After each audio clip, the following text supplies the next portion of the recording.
Live TV, सच सबसे आगे। नमस्कार, मैं हूं रंजीत झा और आप देख रहे हैं दी लाइव टीवी। अपने स्क्रीन पर यह वीडियो देखिए। इस वीडियो में उमड़े जनसैलाब को देखिए। इस जनसैलाब को देखकर बीजेपी के पसीने छूट रहे हैं। प्रधानमंत्री मोदी हो या फिर शिवराज सिंह चौहान हो, हर किसी की नींदें उड़ चली हैं। दरअसल यह जनसैलाब किसी बीजेपी नेता की रैली में नहीं है। यह सिंधिया के गढ़ में प्रियंका गांधी को सुनने पहुंची वह भीड़ है जो प्रियंका गांधी के लिए तालियां बजा रही है। मतलब साफ है, इस भीड़ का अगर आप आकलन करें, इस वीडियो में जनसैलाब को देखें तो सिंधिया के गढ़ में कांग्रेस ने सेंध लगाने में शायद सफलता पा ली है। और जितने भी सर्वे आ रहे हैं वो यह बता रहे हैं कि मध्य प्रदेश में भारतीय जनता पार्टी की विदाई लगभग तय है। खुद उनके अपने सर्वे में उनके हालत खराब बताए जाते हैं। वहीं कांग्रेस ने अपने इंटरनल सर्वे में और बाकी एजेंसियों के सर्वे में बेहतरीन परफॉर्मेंस करने का भरोसा पा लिया है। और जब प्रियंका गांधी सिंधिया के गढ़ में ग्वालियर पहुंच गई और वहां जनसभा को संबोधित करना शुरू किया तो यह भीड़ उनका उत्साहवर्धन करने लगी थी। इसका मतलब है कि यह जनसैलाब इन्हें चुनाव तक निश्चित तौर पर साथ देने वाली है और कांग्रेस मध्य प्रदेश में भी शासन में आ सकती है। इस वीडियो को शेयर करते हुए एमपी कांग्रेस ने लिखा भी है, जन आक्रोश रैली में उमड़ा जनसैलाब। कांग्रेस महासचिव श्रीमती प्रियंका गांधी जी एवं प्रदेश कांग्रेस अध्यक्ष कमलनाथ जी की ग्वालियर में जन आक्रोश रैली में भारी जनसैलाब उमड़ा। मध्य प्रदेश जाग रहा है, अब परिवर्तन मांग रहा है। इस रैली के दौरान प्रियंका गांधी ने मोदी सरकार पर जोरदार हमला बोला। प्रधानमंत्री मोदी पर जमकर निशाना साधा कि कैसे प्रधानमंत्री नरेंद्र मोदी मणिपुर के मामले पर 77 दिनों से चुप थे। वो भी उन्हें मजबूरी में बोलना पड़ा क्योंकि यह वीडियो जो सामने आ गया था तो अपनी चुप्पी वो कैसे नहीं तोड़ते, लेकिन बोले भी तो राजनीति कर गए। यहाँ सुनिए जरा प्रियंका गांधी ने क्या कुछ कहा। और हमारे प्रधानमंत्री जी ने 77 दिन के लिए कोई बयान ही नहीं दिया इस पे। वहां पे एक्शन लेना छोड़िए, एक लफ्ज नहीं कहा। कल मजबूरी में, क्योंकि एक इतना भयावह वीडियो वायरल हुआ कि वो फिर चुप नहीं रह पाए, तो मजबूरी में कल एक बयान दिया उन्होंने, एक वाक्य बोला और उस वाक्य में भी राजनीति घोल दी। उस वाक्य में भी उन्होंने उन प्रदेशों का नाम ले लिया जिसमें विपक्ष की सरकार है। तो सुना आपने, प्रियंका गांधी ने यहां साफ तौर पर प्रधानमंत्री नरेंद्र मोदी को आड़े हाथों लेते हुए कहा कि इनकी संवेदनाएं जो हैं वो मणिपुर के प्रति कितनी है वो साफ दिख जाती है कि इतने हिंसा वहां होती रही, 2-2 महीने बीत गए और उसके बावजूद भी प्रधानमंत्री मोदी एक शब्द नहीं बोल रहे थे।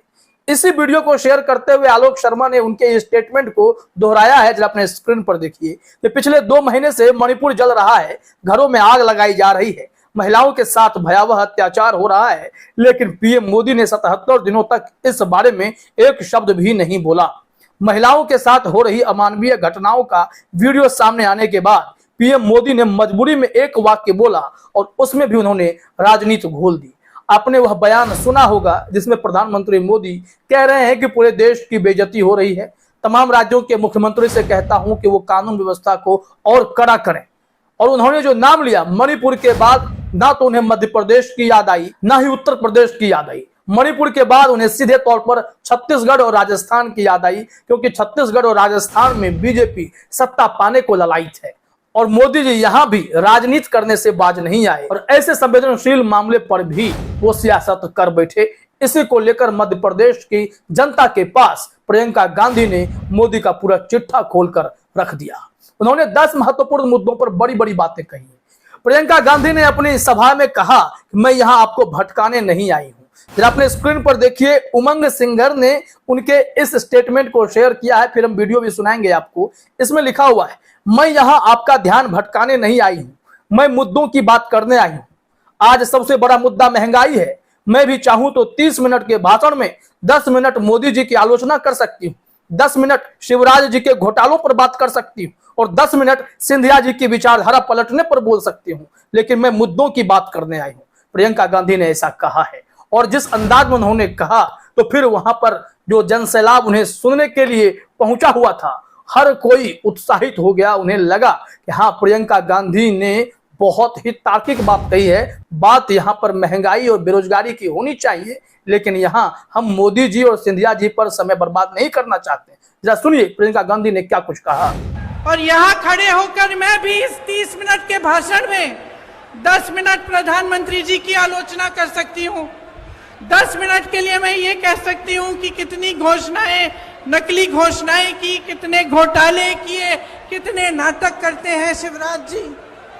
और मैं 10 मिनट के लिए सिंधिया जी के बारे में भी बोल सकती हूँ कि किस तरह से अचानक उनकी विचारधारा ही पलट गई।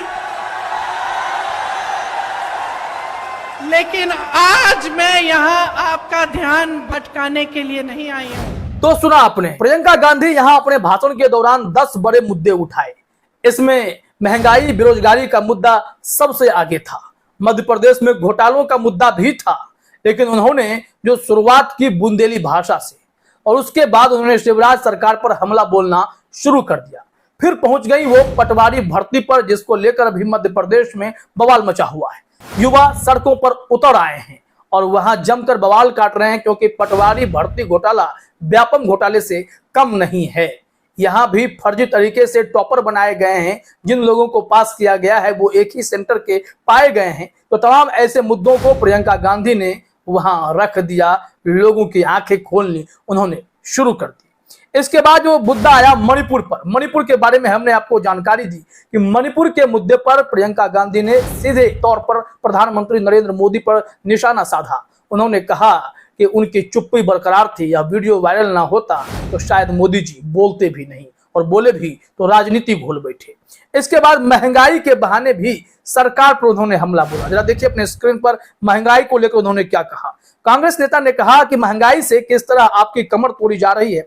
बच्चों की पढ़ाई महंगी हो गई है, जीवन पर एक बोझ बन गई है महंगाई। सबसे ज्यादा महंगाई का बोझ मेरी बहनें उठा रही हैं। गैस सिलेंडर 1000 रुपए से कम में नहीं मिल रहा। कोई बीमार पड़ जाता है तो इस बात की घबराहट होती है कि मैं दवाई कहां से लेकर आऊं।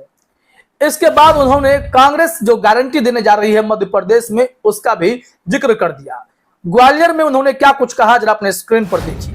इसमें कहा गया है कि कांग्रेस नेता ने अपने संबोधन में चुनावी गारंटियां सामने रखी। प्रियंका ने कहा, जहां कांग्रेस की सरकार है वहां पुरानी पेंशन लागू है, पुरानी पेंशन यहां भी लागू होगी। मेरी बहनों के खाते में सीधे 1500 रुपए डाले जाएंगे।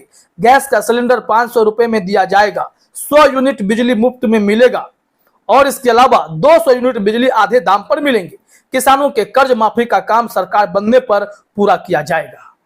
तो प्रियंका गांधी पूरे मूड में थी और कांग्रेस के लगे हाथ योजना भी और गारंटी भी वहां लोगों को बता गई। ऐसे में अब भारतीय जनता पार्टी को टेंशन इस बात की है कि वहां सत्ता कैसे बचाई जाए। सत्ता उनके हाथ से फिसलती हुई निकल रही है। दरअसल मध्य प्रदेश में भारतीय जनता पार्टी के बीच ही अंदरूनी कलह की इस वक्त स्थिति है। आरएसएस भी इस बात को भांप चुका है और उनके इंटरनल सर्वे में भारतीय जनता पार्टी की हालत बेहद खराब बताई जा रही है। तो यकीन मानिए कि इस बार जो प्रियंका गांधी की रैली में जनसैलाब आप देखे हैं वो कहीं ना कहीं सिंधिया को भी टेंशन देने जैसा है। सिंधिया अपने घर में सियासत करना तो चाहते हैं, लेकिन दिक्कत वहां यह हो गई है कि भारतीय जनता पार्टी में वो कुनबा जो सिंधिया के घर में पहले से सियासत कर रहा था, वो सिंधिया के बीजेपी में आ जाने की वजह से हाशिए पर चला गया। उसमें से कई नेता अब बीजेपी का साथ छोड़ कांग्रेस का हाथ थाम रहे हैं।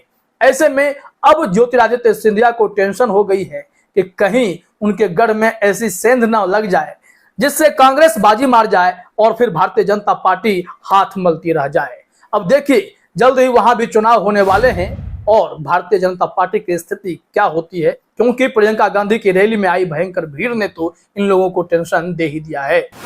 फिलहाल इस वीडियो में इतना ही। आप सभी का हमसे जुड़ने के लिए बहुत बहुत धन्यवाद। द लाइव टीवी, सच सबसे आगे।